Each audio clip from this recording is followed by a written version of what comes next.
a motion in support of a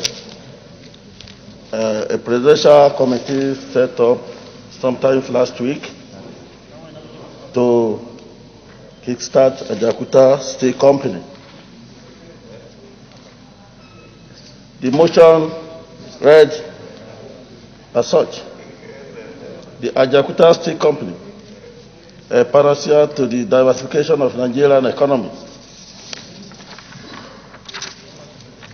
The Senate knows that Ajaokuta Integrated Steel Complex was conceived and steadily developed with the vision of erecting a metallurgical process plant, cum engineering complex, with other auxiliaries and facilities.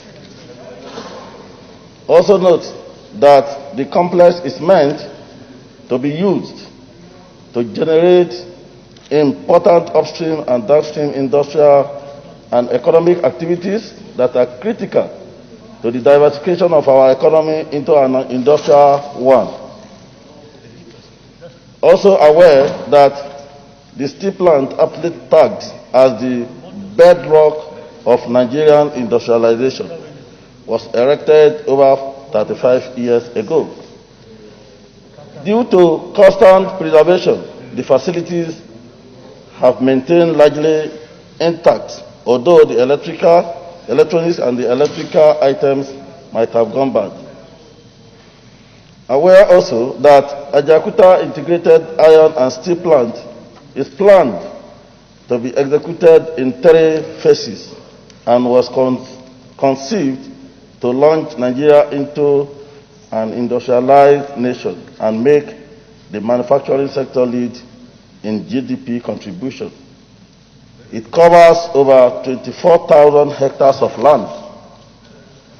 Among those phases are Phase 1, production of 1.3 million tons of liquid steel per year to generate round products and light sections.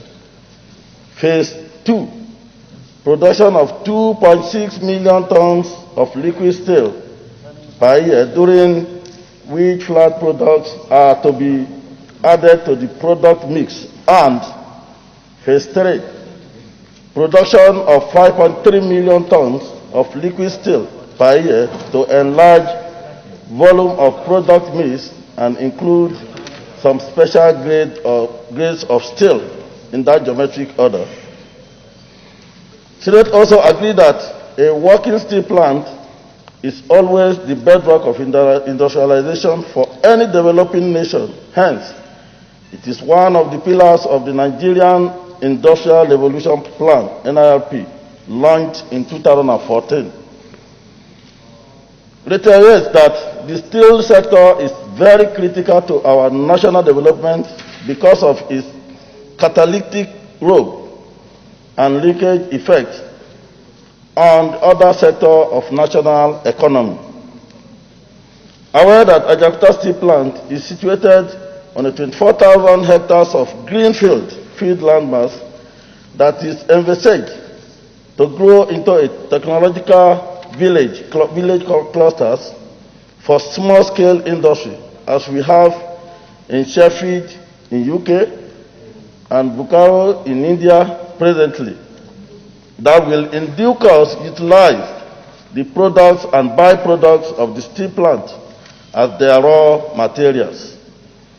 Further aware that employment generation for the first phase commissioning of steel plant will yield 10,000 direct technical staff and 500,000 indirect jobs in terms of unskilled, semi-skilled, and skilled in downstream and upstream industries and services.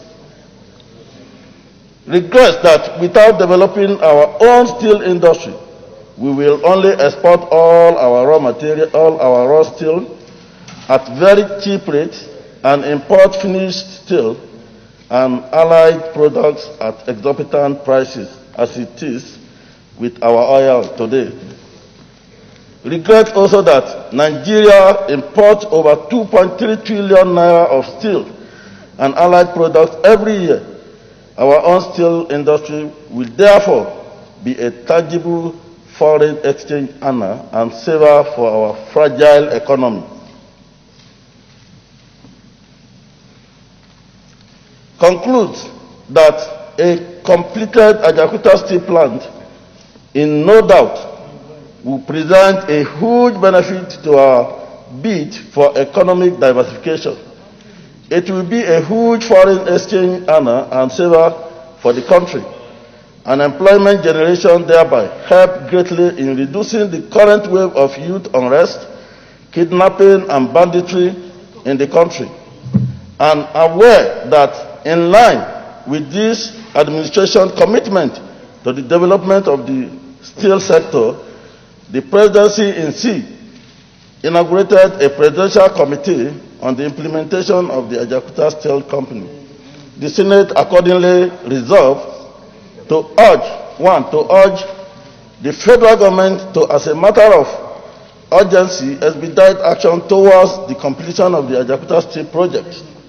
2, commend the presidency in C for inauguration of the committee on the implementation of Ajaokuta Steel.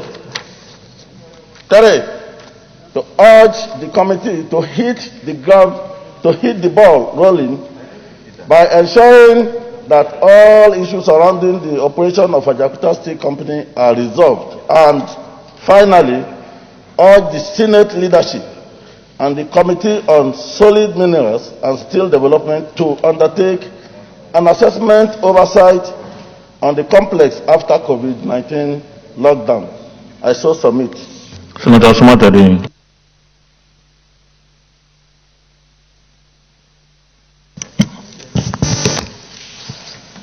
Mr. President, I rise to support this motion.